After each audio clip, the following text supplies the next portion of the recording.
I'm your host, Maureen Metcalf. Today, my guest is Éliane Ubalijoro. She's an ILA board member, executive director of Clear International Development Incorporated, professor in Practice Institute for the Study of International Development at McGill University, and a member of Rwanda's National Science and Technology Council. Welcome, Éliane. Thank you so much. Thank you, Maureen. It's a pleasure being here with you. So where do you want to start? What is most interesting to you at this moment? At this moment, just here at the conference, the International Leadership Association's Global Conference in Brussels, today I chaired a session on the future of leadership. And so where we are today is we are living in a context where gene editing exists. So we're able to go into our DNA, our human DNA, and we're able to make changes. We're able, through artificial intelligence, to have a lot of the work that was normally done by workforces, human workforces, are going to become automated. So there's going to be a lot of changes in the workforce of the world. And in the knowledge worker workforce. Absolutely. Before it was just people who got automated, so less skilled. Yes. Now it's going to be in the more skilled and people with power. Yes. I think that's an important differentiation as people get displaced and they're powerful, their voices will be heard differently. So what's very interesting about this space we're in is there's going to be more and more replacement of human work by algorithms. Mm-hmm. And so this is work that can be done by legal experts at lower levels. Mm-hmm. Some of the surgeries are going to be automated, antibiotics, diagnosis, surgery. In terms of banking, blockchain has revolutionized how we move money around the world, how we create transparent ledgers that allow us to have our transactions be transparent and simultaneously be held in different ledgers on the internet. So there's a lot of things that are going to be happening that are going to change how we do business in the world, what type of work people do.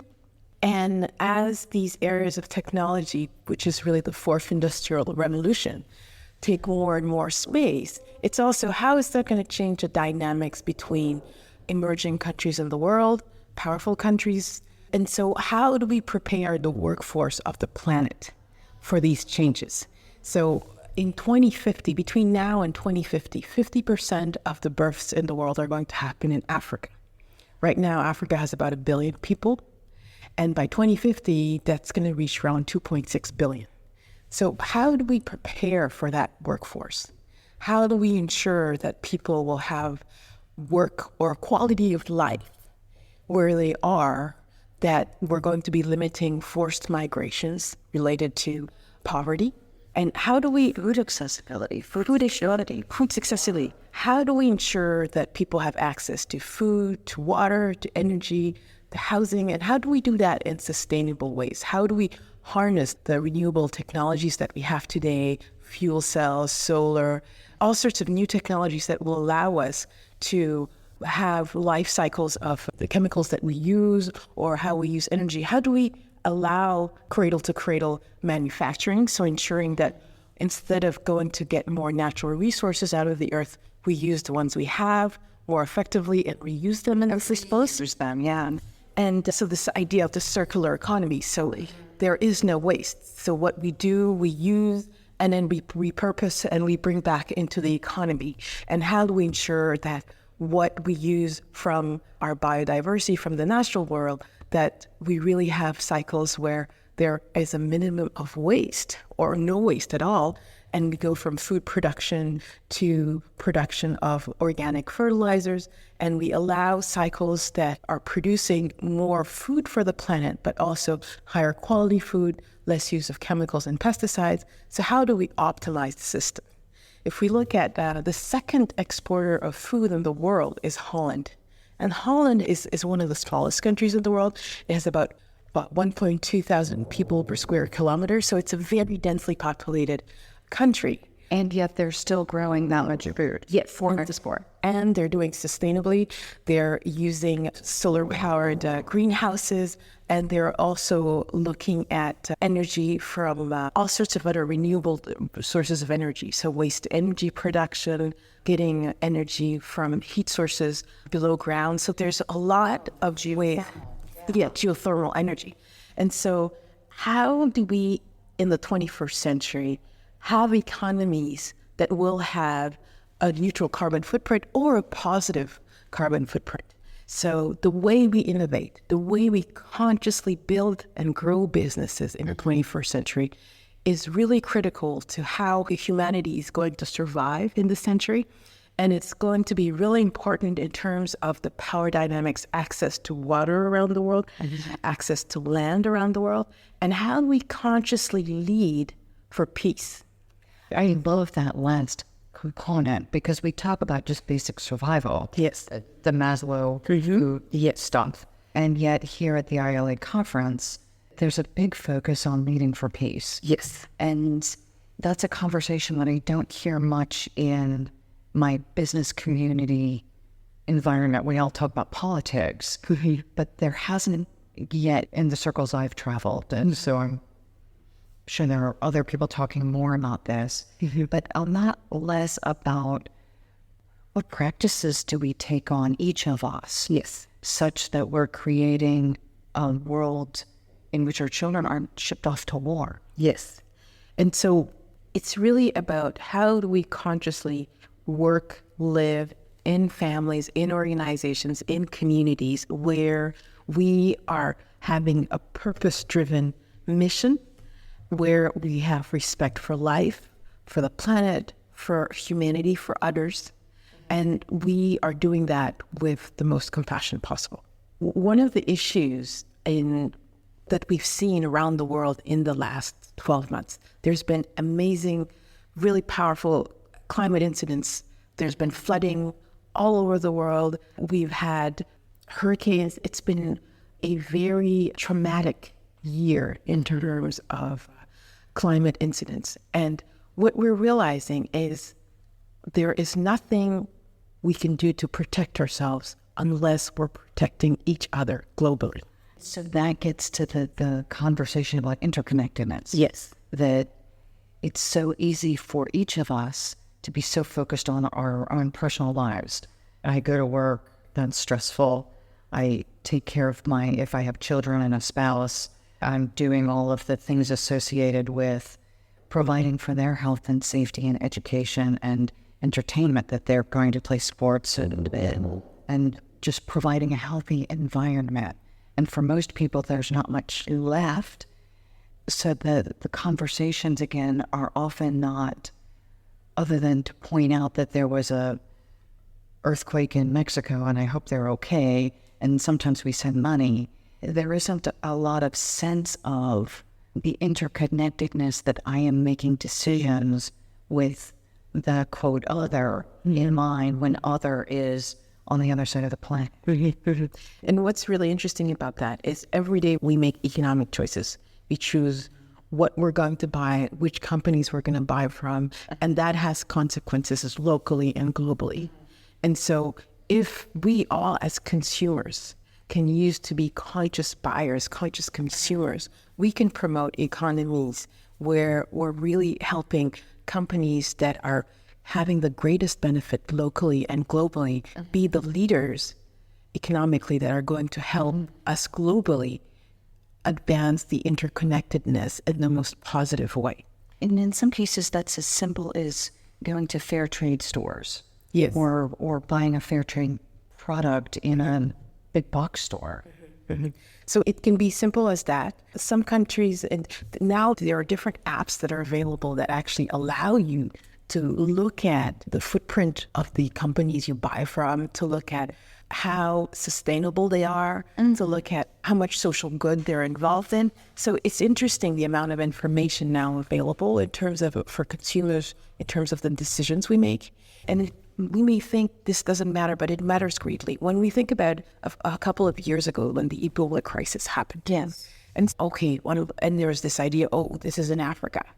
And then there were a couple of cases that were detected in Spain and then the US. So the reality is the quality of health in Liberia, in Sudan, anywhere in the world where an epidemic can start, because of the level of migrations that are happening, anything can get anywhere else. And it does. Yes. And so it should matter to each of us what is the quality of healthcare that everybody else is receiving on the planet, because the level of migrations are creating these massive effects that can affect us everywhere. The economic consequences of the Ebola crisis were massive in terms of African continent as a whole, even though the Ebola virus was actually only present in Liberia and Sierra Leone, and it was able to be stopped in terms of spreading to other countries. But the fear of what it represented, a lot of people who were traveling to other areas in Africa were scared to go. I have a friend who went from Ohio over to work because his background was international health. And when he came back, there were families who would not let his children go to school. So there was a massive fear and pressure on him to say, don't go and do good because we're afraid you're going to infect us. Yes. Yes. Not just figuratively, but literally, we could die. Yes. Because you want to go do that. And so the reality is the fears people have, whether they're real fears or they're perceived fears, are things we need to deal with. And the reality that people's quality of lives, wherever they are in the world, if we're able to ensure that every child on the planet has access to health care, if we can ensure that each country in the world has a health system that doesn't allow epidemics to spread and can be contained and dealt with as fast as possible, then those types of worries are things we won't have to deal with. And it's important that we don't get into situations where the people who want to be of service to the planet are ostracized because they're going to help. And that was exactly the situation. Yes. And it was a family decision because it was a spouse with 2 children. And there were concerns about how long would he be gone? Would he be infected? Yes. Would he die? Yes. And those are big decisions to take. They're huge decisions. And I think it's important that we don't have a few people on the planet take on that suffering. If we all collectively are able to say, how do we each contribute in the best way we can? Then there are a lot of ways we can work together to ensure that fears related to the spreads of disease like that are minimized.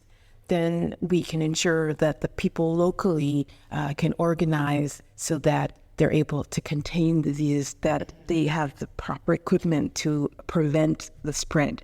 And so how do we organize ourselves so that communities can help themselves? The thing that strikes me is the polarity of we've got a global community and now disease travels around the world. Yes.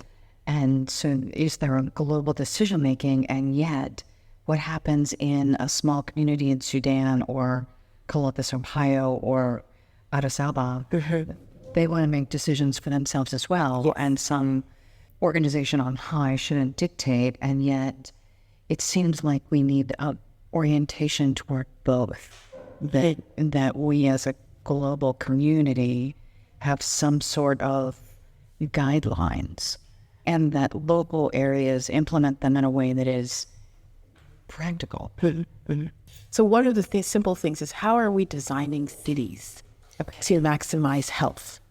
And so with the urbanization growing in emerging economies, if we have people organized in urban areas where they have access to clean water, where they have access to toilets that don't allow contamination of sanitation systems, with water drinking systems, then we are creating situations where health in the long term is possible. But when we have situations where people are living in shanty towns where they don't have access to clean water, we're creating situations where the possibilities of epidemics grows. And so that decision of how we are organizing cities around the world is really critical. That infrastructure costs money. Infrastructure costs money, and at the same time, the opportunity cost is if we don't put those infrastructures in place, the costs related to epidemics can be beyond anything we can think of. So the opportunity cost isn't, oh, let's do nothing and hope there's not going to be an epidemic. It's let's invest in what is needed. Let's create jobs locally that are sustainable, that promote sustainable, healthy cities, that allow people to thrive in their communities, and that ensure that nobody has to be forced into migrating because they have no choice.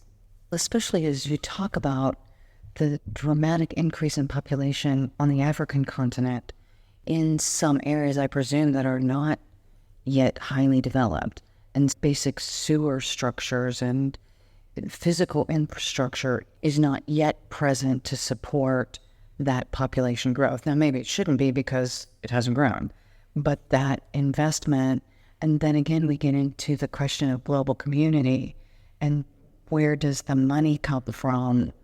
Do we as a global family help one another? If you were my sister and your car broke down, of course I would help you.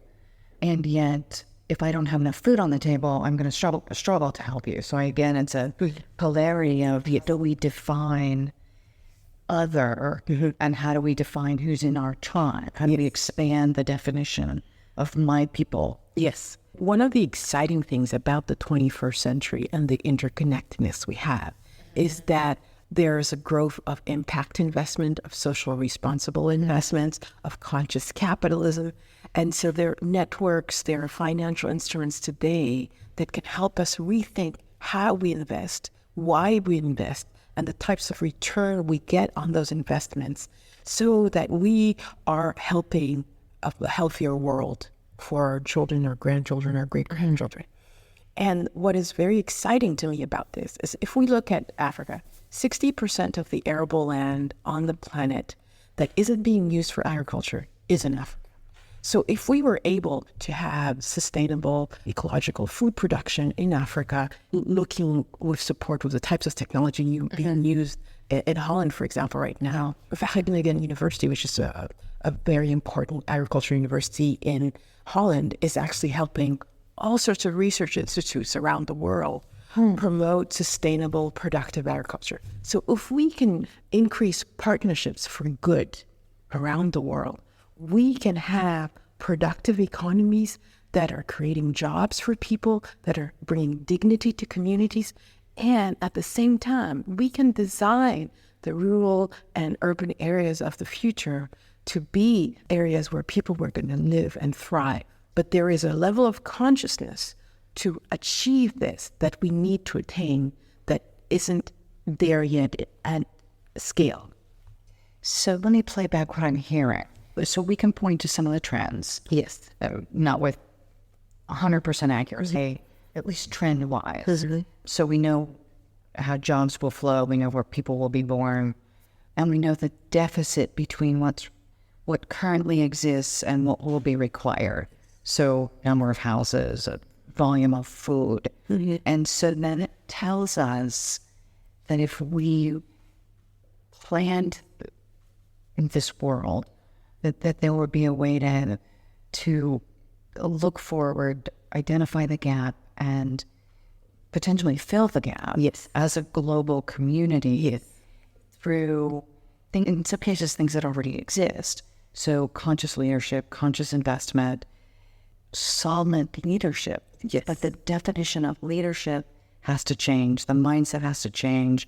The definition of in and out groups and who do I care about? And is it me first or us first? And again, I keep seeing the polarities that if I'm on a plane, of course I have to put my mask on first because passing out isn't going to help anybody. And yet, how long do I sit there and breathe before I reach out and help my companions? One of the things I think I'm hearing is that the awareness and concern for everyone has to expand dramatically because ignoring something that's happening over there, wherever there is, whoever them is, will eventually come to my front yard and impact me. Yes. If we look at the recent Peace Nobel Prize that was given to a group that was informing and fighting nuclear warfare, one of the realities is there is enough nuclear power in the world to blow our planet. And the reality is, how do we monitor the balance of power in the world? And how do we do that in a way that ensures that we will continue to exist? And so the importance of how are we looking at technology and technology for good? We're really at a place in time where we have access to phenomenal, sustainable technologies that can really help us do great. And so what are the conscious choices we're making to allow these technologies to help all of humanity thrive? Rather than what am I doing to make my company more profitable? Yes. And I want to say, and we've heard great examples in the last few days, there are ways to make my company profitable and concurrently have a bigger purpose and align those in a way that creates both global sustainability and profitability. It's not an either or. Absolutely. It just means a shift in mindset. Absolutely. And it's really, we have to get beyond the zero-sum game to really have growth mindsets be the foundation of how we educate children around the world. We have to have ethical leadership that ensures that we have enabling policies to support good at the health, at the food, at the education. How do we ensure the safety of all? And with ethical leadership, with enabling policies, with caring financial systems, we can be able to create systems that really allow thriving and sustainability to be hand in hand as we move forward in the 21st century. What are some of the characteristics and traits that you think are foundational? So one of the things that I find, especially when I talk to young people, is they tell me there's so much suffering in the world. What can I do? And one of the issues that I see today is that there's a lot of empathy, but empathy with paralysis. And so what happens is I can feel for your suffering, for my suffering, for somebody else's suffering, but I feel there's nothing I can do about it.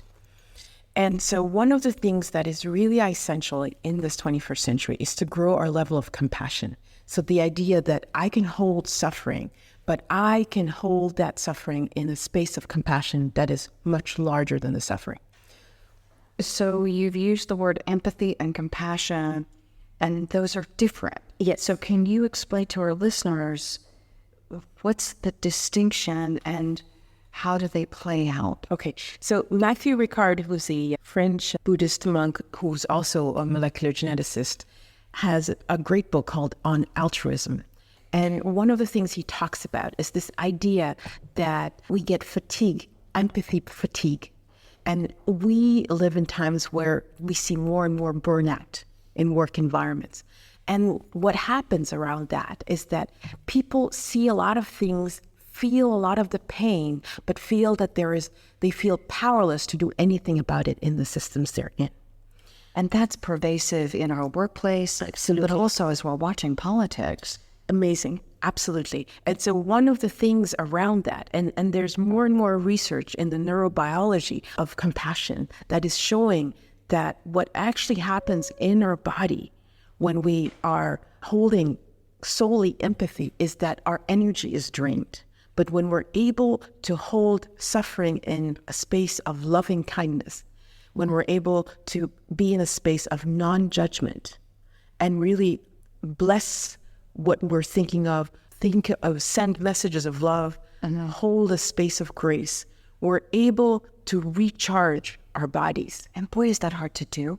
But what's interesting is now that there's these amazing studies looking at monks that have been meditating over decades. And there's data showing that their chromosomes, so their DNA, they actually have longer telomeres. And telomeres are the ends of the chromosomes, so our DNA material. And so what happens is the more stress we live, the shorter our chromosomes get over time.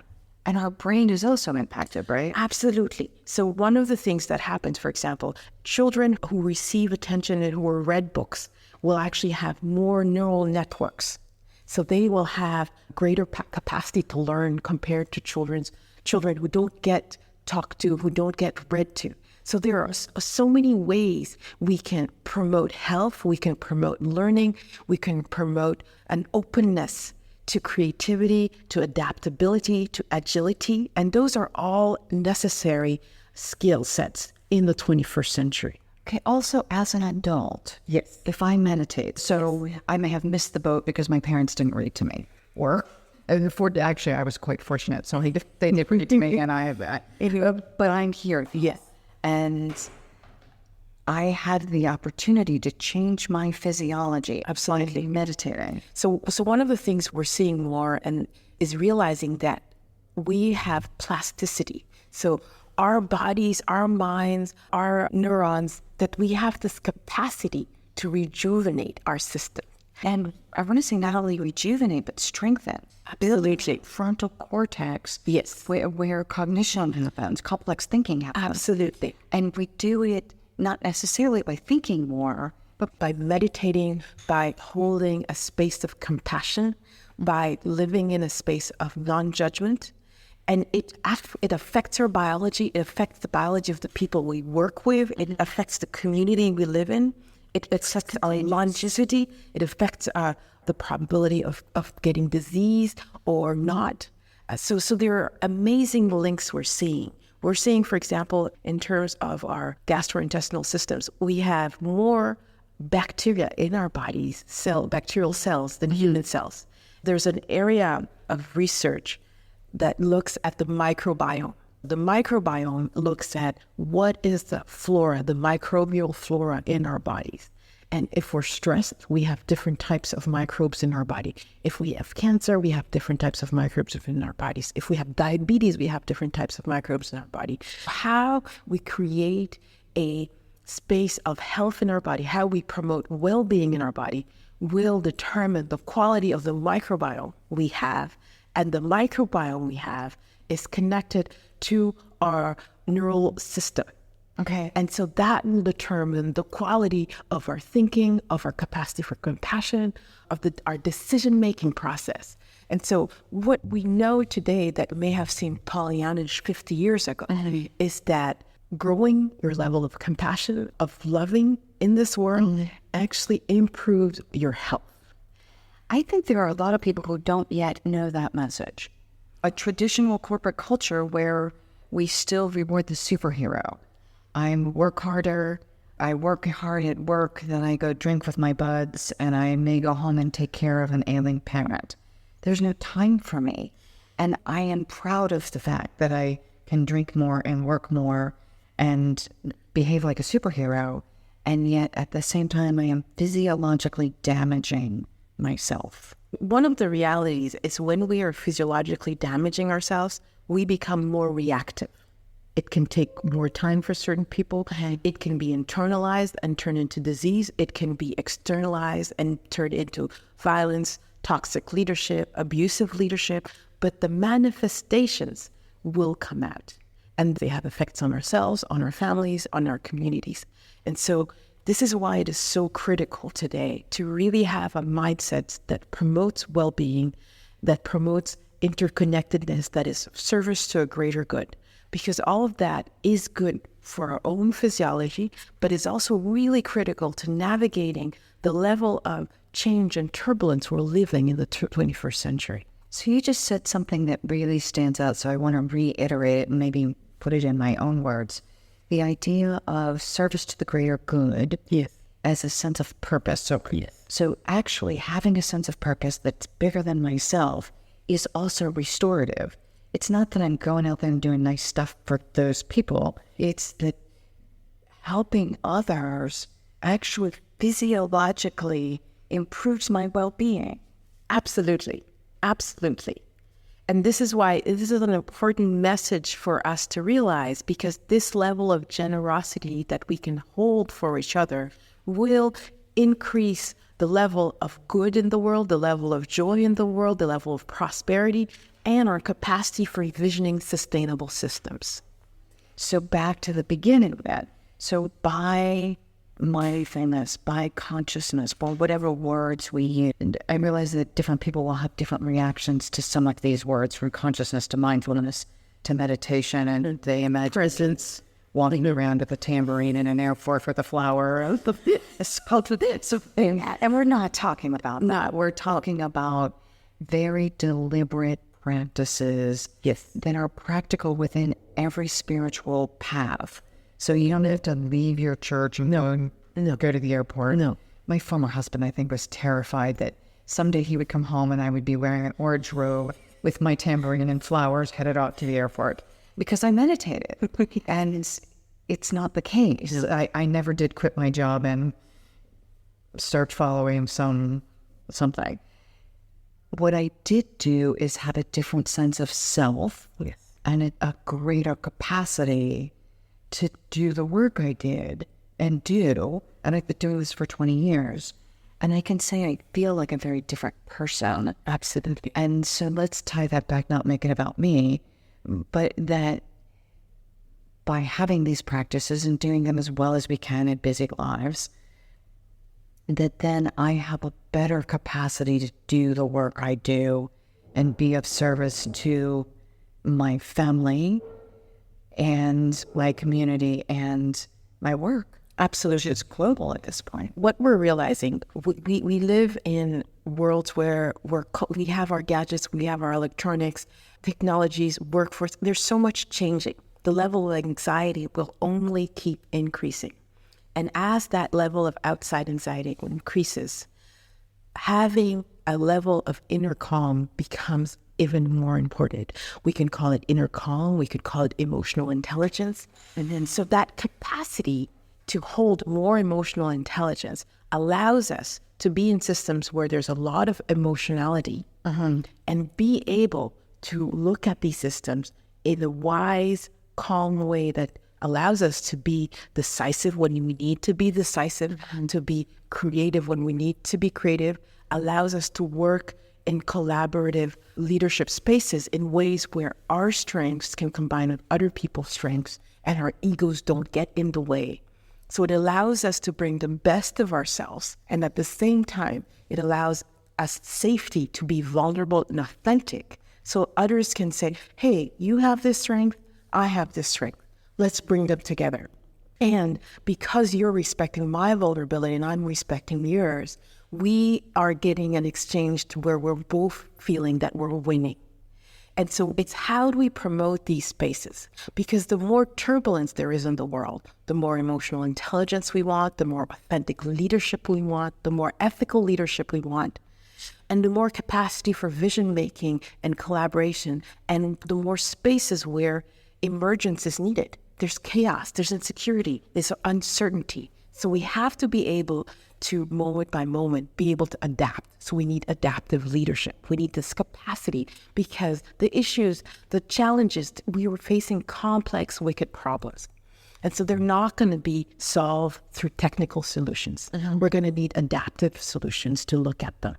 And so we need stakeholder involvement. We're going to have to involve more people. We're going to have to bring technology, people, and be able to look moment by moment, how do we address these issues together? And so again, you're showing a few things here that I want to pull out moment by moment. I may plan, and I still think it's a good idea to plan. Absolutely. Rather than floundering about.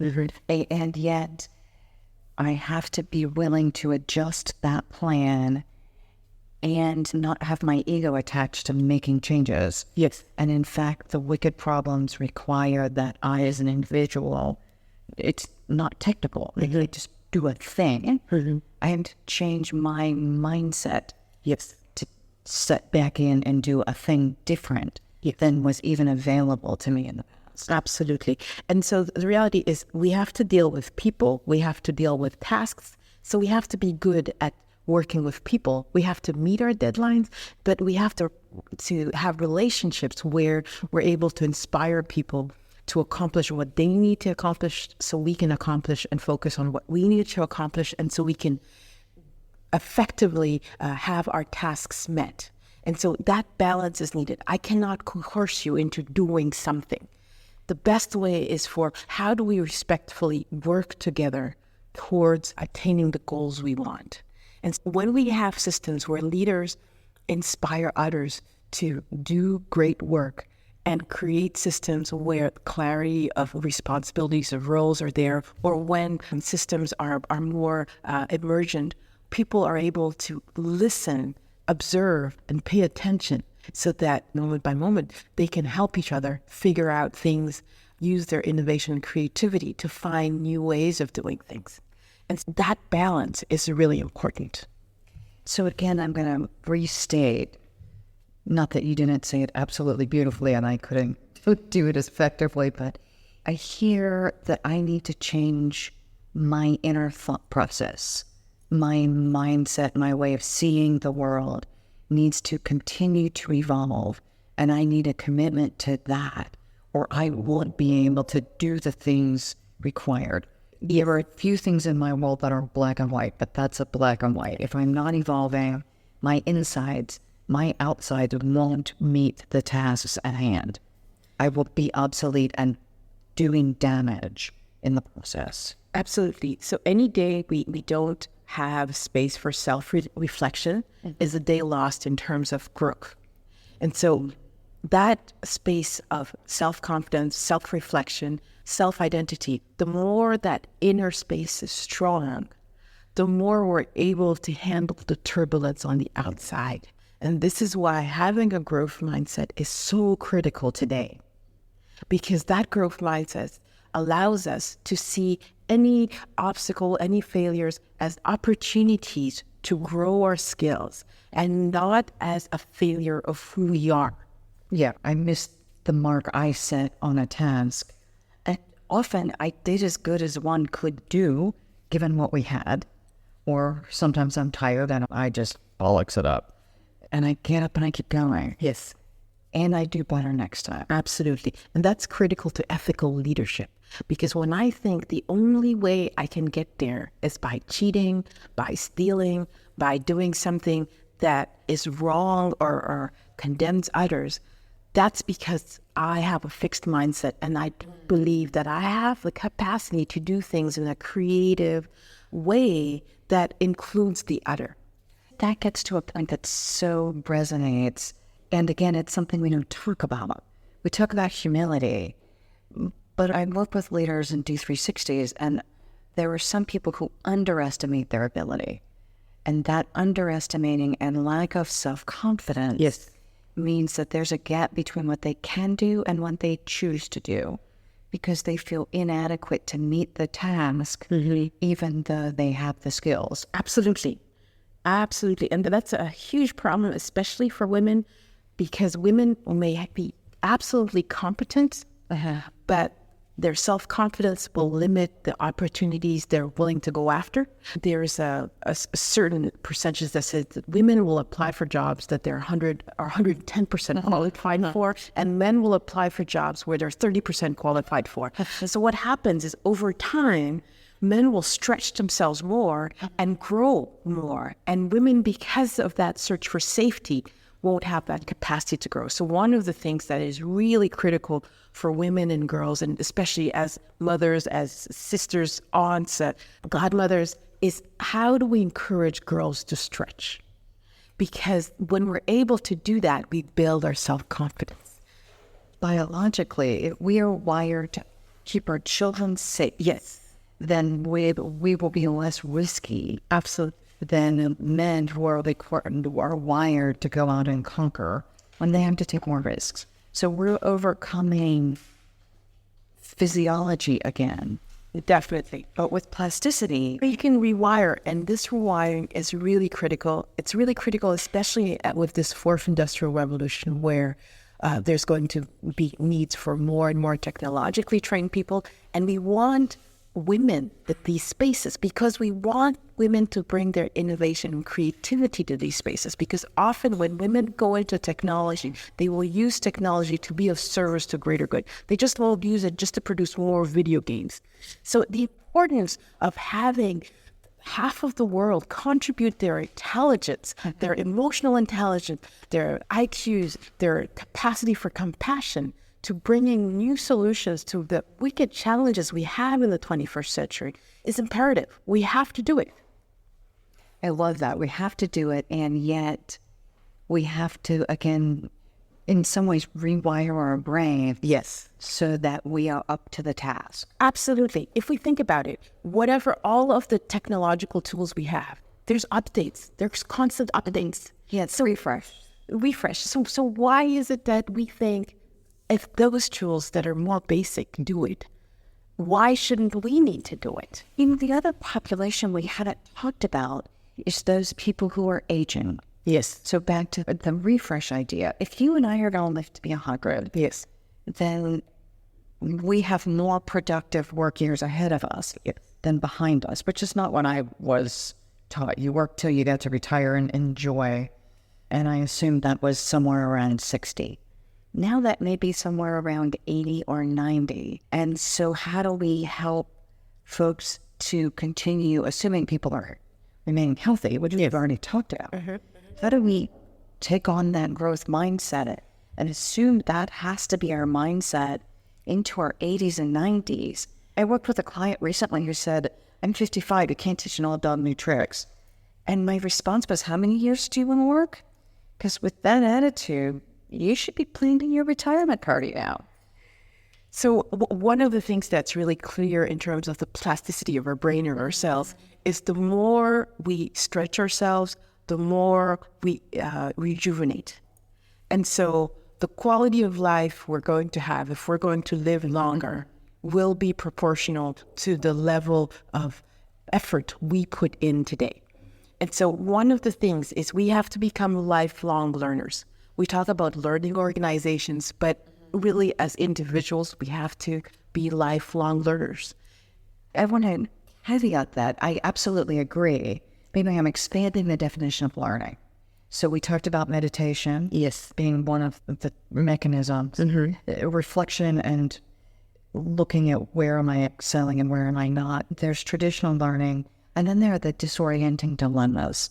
How do I put myself in environments that are terribly uncomfortable? For me, it was doing an outward bound trip where I had to go into caves with bats flying at my head and things like that that are physically really not within my lane. And I think the learning, it's important that we use them. And I'm not saying that you weren't using that definition, but to be explicit, that learning needs to encompass all of those with some regular diet. absolutely. The idea for me is, how do I create enough discomfort that I'm constantly growing? Okay. Enough discomfort. It's not about paralyzing discomfort, Which I occasionally do have. And so the idea is really, it's this idea of, if we want to grow our emotional intelligence, we're going to have to put ourselves in a space of discomfort. Cool. If we want to grow our circles of influence, we have to be on the edge of where our knowledge, our circles of influence, our networks, those, just on the edge of those zones is where creativity, innovation, novel spaces emerge. And if we think about weightlifting as just as an anamore, if I lift weights and truly build muscle, I'm tearing. Absolutely. It hurts. Yes. When I write a textbook, my brain hurts. I can only write for so long. Then for me, the process is right walk. I have to get out of the physical environment into a natural space. And I know I can go back when I start to have ideas again, when I don't feel fuzzy. It hurts my brain. And this is where compassion comes in again, because we're exercising that muscle of emotional intelligence, of compassion, of learning abilities. And so we stretch ourselves and then we rest. We have gratitude. We stretch ourselves, we rest, we have gratitude. And as we practice this cycle, we create a virtuous cycle that increases our level of influence, increases our opportunities, increases our capacity to do good with others, increases our networks, increases our capacity for leveraging. And so then we really are slowly growing spaces. We're feeling discomfort, but we're also growing our capacity to love. And so we're able to sustain more tension, we're able to sustain more turbulence, and we're able to navigate more and more difficult systems, and are able to have leadership that is inspired, that is transcendental, that really allows us to work at levels we couldn't imagine. And it's that idea is, how big a dream can I set for myself, and how can I slowly work towards it? We overestimate what we can do in 6 months or a year, but we underestimate what we can accomplish over 5 or 10. I love that. And that's how my books start, is what is your vision for your contribution to the world? What's your legacy? And I know for many of us, that idea is a bit of a stretch. For me, it was interesting. A friend of mine, a colleague, died of pancreatic cancer way too young. So I was sitting in his funeral and we were in the service, and we talked about putting yourself in that spot, but actually sitting there, listening to people talk about someone I knew so well and had such great regard for. And I wondered, would anyone show up for mine? What would they say? Or maybe like one of those bad comedy shows, they had to pay a homeless person to show up. What would the impact, what will it be? It's nothing hypothetical. I think that at some point this will happen. How do I imagine? And then what do I do every day? And that, for me, this is personal. I do have a vision statement of helping leaders solve the world's biggest problems. Absolutely. And I think there's a saying that people will forget a lot of things, but they will not forget how you made them feel.